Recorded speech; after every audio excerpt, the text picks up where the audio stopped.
स्वागत है आपका आज के मेरे मन के बात के एपिसोड में। दोस्तों, इस देश के अंदर धर्म के नाम पर किसी को गाली देना, किसी को धमकी देना, किसी को मारना, किसी को जान से ही मार देना और यहां तक कि सुप्रीम कोर्ट के जज के ऊपर जूता फेंकना भी कितना आसान हो गया है। बस उसके बाद आप धर्म का नाम ले लो, आप कह दो कि आप अपने धर्म के रक्षक हो। जैसा कि आप सबने सुना होगा न्यूज में, आप सबको पता होगा कि अभी कुछ दिन पहले यानी कि 6 अक्टूबर के दिन राकेश किशोर नाम के 71 साल के एक बंदे ने हमारे देश के चीफ जस्टिस ऑफ इंडिया के ऊपर जूता दे मारा था। और जब ये बंदा पकड़ा गया और इससे पूछा गया तो पता है इसने क्या बोला?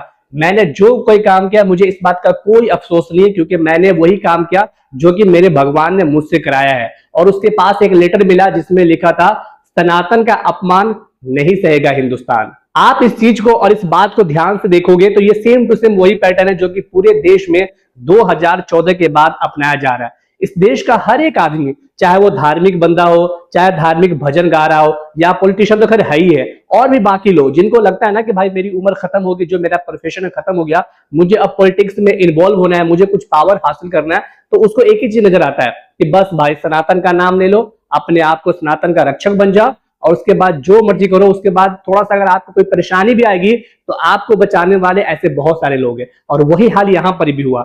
जब इस बंदे ने जज साहब के ऊपर जूता फेंका तो हमारे देश के प्रधानमंत्री जी ट्वीट करते हैं और कहते हैं कि मैंने चीफ जस्टिस ऑफ इंडिया से बात की, मैंने उन्हें कहा कि देश के लोग बहुत आक्रोशित है, हमारे समाज में इन चीजों के लिए कोई जगह नहीं है और इस चीज को हम बर्दाश्त नहीं करेंगे। लेकिन आप सोचो, उस बंदे के ऊपर कोई एक्शन नहीं लिया गया। हमारे देश के प्रधानमंत्री जी अपनी बातें बोल के फॉर्मेलिटी निभा के तो चले गए। अब बताओ, ये बातें बोलना कि हम इस चीज को बर्दाश्त नहीं करेंगे, इससे क्या हो जाता है? ना गृह मंत्री ने कुछ किया, यहां तक कि दिल्ली की पुलिस प्रशासन सेम उत्तर प्रदेश की तरह, इन्होंने कुछ नहीं किया। उसको लाकर फिर उसको छोड़ दिया, कोई केस नहीं किया गया।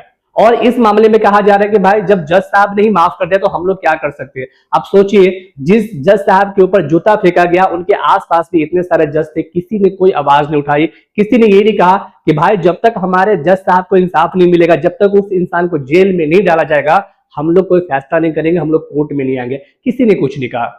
एक तरफ जहां हमारे जज साहब ने इस इंसान को माफ कर दिया, इसके जूते भी वापस करा दिए, वही ये इंसान कहता है कि मुझे इस बात का कोई पछतावा नहीं, मैं कोई नशे में नहीं था, मैं कोई पागल नहीं हूं, मैंने जो काम किया बिल्कुल सोच समझ कर किया।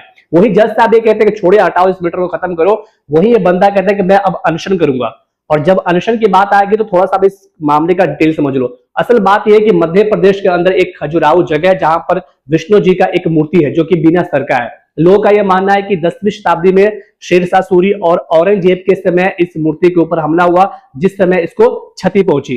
तो इसी बात को लेकर एक राकेश दलाल नाम का बंदे ने याचिका डाली है सुप्रीम कोर्ट के अंदर कि भाई ये जो मूर्ति है जो कि अच्छी स्थिति में नहीं है, आप इसका पुनर्स्थापना के लिए जो हमारी पुरातत्व की जो टीम है आप उनको कहिए ताकि इसको दोबारा से पुनर्स्थापन किया जाए और इसको ठीक कराया जाए। तो इसी याचिका के दौरान, इसी सुनवाई के दौरान जो हमारे BR Gavai chief justice of India है, उन्होंने एक स्टेटमेंट दे दिया। उन्होंने ये कह दिया कि भाई जाकर आप अपने भगवान को ही क्यों नहीं कह देते। तो इसी कमेंट के बाद ये जो बंदा है राकेश किशोर, इसका कहना है कि मुझे बहुत बुरा लगा कि ये सनातन का अपमान हुआ, जज साहब को ऐसा नहीं बोलना चाहिए था। मैं भी बात मानता हूं कि भाई सुप्रीम कोर्ट के जज बहुत बड़े पद पर बैठे हुए और उनको कोई भी बात अगर बोले तो सोच समझकर बोलना चाहिए। लेकिन इसका मतलब ये नहीं होता कि आप जज के ऊपर जाकर जूता फेंक के मारोगे। तो इसका मतलब तो ये हुआ, कल अगर कोई भी इंसान किसी धर्म के बारे में कुछ भी गलत होगा तो हर इंसान को इस बात की फ्रीडम है, आजादी है कि वो जाके उसको मारे, उसको पीटे, उसका हाथ काट दे, उसका गर्दन काट दे, वो चाहे जो मर्जी कर सके। क्यों? क्योंकि फिर वही बोलेगा कि भाई हमारे धर्म का अपमान नहीं सहेगा हिंदुस्तान। लेकिन दोस्तों, इस सबसे अलग मैं आपको इस वीडियो में ये बताने आया हूं और ये समझाने आया हूं मेरे मन की बात के हिसाब से कि ये मामला वैसा नहीं जैसा आपको देखने को मिल रहा है।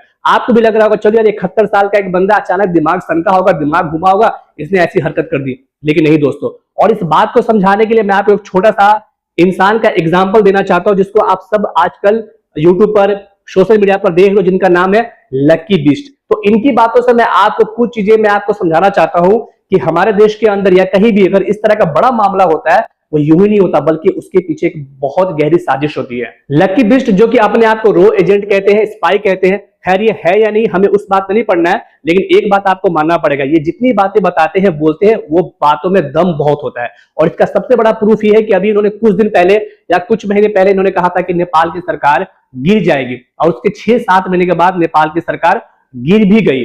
तो अब आप सोचिए कि जो बंदा 6 महीने पहले ये बात कह सकता है, अनुमान तौर पे लगाकर वो बोल सकता है, तो आप ये मानो कि नेपाल की सरकार को गिराने के पीछे 6 महीना पहले प्लानिंग नहीं हो रही होगी, उससे पहले साल 2 साल पहले ही प्लानिंग हो रही है, तब ना जाके ये बातें वायरल हुई है और इस तरह के डिपार्टमेंट के जो लोग हैं उनको पता चला है। तो इस मामले में भी दोस्तों मैं आपको यही समझाना चाहता हूं कि राकेश किशोर नाम का इस व्यक्ति ने जो भी काम किया है, आपको समझ में आना चाहिए ये वैसे नहीं है, बल्कि इसके पीछे भी पूरी तैयारी की गई है। इसी की वजह से जब ये बंदे ने ये काम किया तो ना देश के प्रधानमंत्री ने कोई स्ट्रिक्ट एक्शन लिया, ना गृह मंत्री ने, ना कोई पुलिस प्रशासन ने, बल्कि अभी तक इसके ऊपर कोई एफआईआर भी नहीं हुआ है। और सोने पे सुहागा ये, जैसा मैंने आपको शुरू में बताया कि ये बंदा कह रहा है कि अब मैं अनशन करूंगा वहां पर जाके मध्य प्रदेश में खजुराहो में जाकर, ताकि जो विष्णु जी की मूर्ति है उसको ठीक कराया जा सके। चलिए अच्छी बात है, आप अनशन कीजिए, लेकिन दोस्तों आप देख लीजिएगा सेम वैसा जैसे बाबरी मस्जिद के दौरान आपने देखा था, जितने भी कार सेवक थे सारे के सारे वहां गए, मस्जिद पे चढ़े, उसको तोड़ा, बहुत बड़ा प्रदर्शन हुआ, कई लोगों की जान गई, आपने सब देखा। आप देखिएगा दोस्तों, अगर ये मामला ठीक ठाक रहा तो ठीक है, वरना जिस तरीके से इसको तैयार किया जा रहा है, आप देखना इसके भी नतीजे गलत आएंगे, कुछ इसी तरीके से ही आएगा।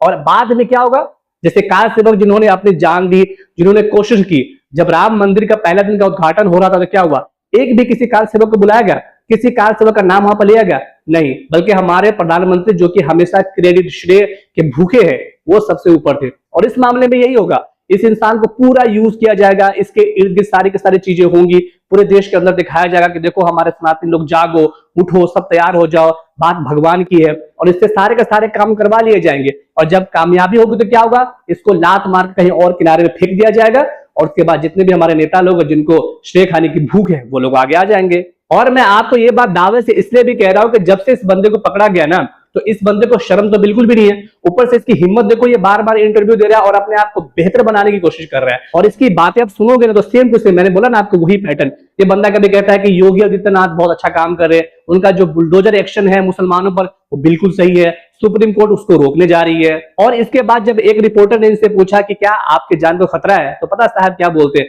कहते कि हाँ आपको तो पता होना चाहिए, इस देश के अंदर वो लोग भी रहते हैं जो हमेशा नारा लगाते हैं सर तन से जुदा, जिसने कन्हैया लाल की गर्दन को काट कर वीडियो बनाकर वायरल किया, वो लोग घूम रहे हैं, तो ऐसे लोग मेरी हत्याएं कर सकते हैं। अब बताओ, सुप्रीम कोर्ट के जज दलित है या हिंदू मान लीजिए, ये भाई साहब अपने आप को दलित कह रहे, इनको हिंदू, चलिए हिंदू ये भी है, तो इन दोनों के बीच में मुसलमानों का यहाँ क्या काम है, ना मुसलमानों का कोई बात है ना कुछ है, फिर कोई मुसलमान इसको मारने क्यों जाएगा। और जिस इंसान के पास इतना ताकत है, इतनी शक्ति है कि वो सुप्रीम कोर्ट के जज को चप्पल मार सकता है, जूता मार सकता है, उसको भाई कौन हाथ लगा लेगा। और आखिरी सवाल दोस्तों मैं देश के उन तमाम लोगों से करना चाहता हूं, चाहे वो हिंदू हो चाहे मुसलमान हो, जिनका फेथ रियल में अपने रिलीजन से जुड़ा होता है, जो दिखावा नहीं करते, जो सच्चे मन से अपने भगवान, अपने ईश्वर खुदा में बिलीव करते हैं। इस राकेश किशोर ने अपनी एक बात बताई पत्रकार को कि भाई मैंने जो कुछ किया मैंने खुद नहीं किया, बल्कि भगवान ने मेरे से कराया। मैं सोया हुआ था, सपने में विष्णु जी आए और उन्होंने मुझे कहा कि भारत जल रहा है, देश जल रहा है, तुम क्या कर रहे हो, तुम सो रहे हो क्या, उठो चलो। और ये बंदा कहता है कि फिर मैंने अपने भगवान ने जो मुझे आदेश दिया था मैंने उसका पालन किया। अब मुझे बताओ दोस्तों, ये बंदा एक वकील है और वकील की जो कमाई होती है वो कैसी होती है मुझे बताने की जरूरत नहीं है। और मैं पूछना चाहता हूं, 71 साल की उम्र में इसने ऐसा कौन सा काम किया, देश की जनता का छोड़ो, सनातन के लिए इसने कौन सा अच्छा काम किया है कि भगवान ने इसको इसके लिए चुन लिया। और बताओ, जब बात भगवान की आती है, ईश्वर की आती है, तो क्या कोई भी भगवान, कोई भी ईश्वर इतना कमजोर हो सकता है कि वो अपने द्वारा बनाए गए बंदों के लिए एक छोटी सी बात पर किसी इंसान को चुनेगा कि जाके तुम चप्पल मारो। भाई हम तो ये मानते हैं कि जो खुदा ईश्वर उसके पास इतनी शक्ति है कि वो अगर चाह ले किसी को बर्बाद करना, खत्म करना, वो बस चाह ले तो हो जाएगा। फिर ऐसे घटिया लोगों को क्यों चुनेगा कि जाकर तुम चप्पल मारो। लेकिन यहाँ पर दोस्तों इतने बड़ी चालाकी से अपने आप को छुपाने के लिए सनातन धर्म का इस्तेमाल कर लिया, सनातन नाम का इस्तेमाल कर लिया, जबकि यहाँ पर हिंदू समाज के लोगों को खुद उठना चाहिए, उसके खिलाफ बोलना चाहिए कि तूने जो क्राइम किया है, अच्छा हो या बुरा वो बात की बात, लेकिन तूने झूठे तौर पे भगवान का नाम यहाँ पर क्यों लिया। लेकिन सब खुश है, क्यों? क्योंकि उनको अपने धर्म की खुद ही नॉलेज नहीं है। बहुत अफसोस होता है दोस्तों ये सब देख कर कि जो लोग मुसलमानों को गालियां देते थे कि अल्लाह अकबर बोल के आतंकवादी बन रहे, अल्लाह अकबर बोल के किसी के ऊपर हमला कर देते, आज जब देखते हैं तो वो लोग जो इल्जाम लगाते थे मुसलमान पर, उनका पैटर्न सेम वैसा के वैसा होता जा रहा है। लेकिन उनको पता है कि प्रशासन, सरकार उनके साथ है, उनका कोई क्या ही बिगाड़ लेगा, इसलिए अपने आप को वो सच्चा धार्मिक मानते हैं। तो खैर दोस्तों, मेरे मन की बात में मैं अपनी बात यही पे खत्म करता हूं। ये मेरी खुद की मन की बात थी, इसके ऊपर कोई जोर जबरदस्ती नहीं है। अब आप बताइए, आपको क्या लगता है, क्या सच में ये बस तुक्के में हो गया काम है, या आपको भी लगता है कि इसके पीछे एक गहरी साजिश है? जय हिंद।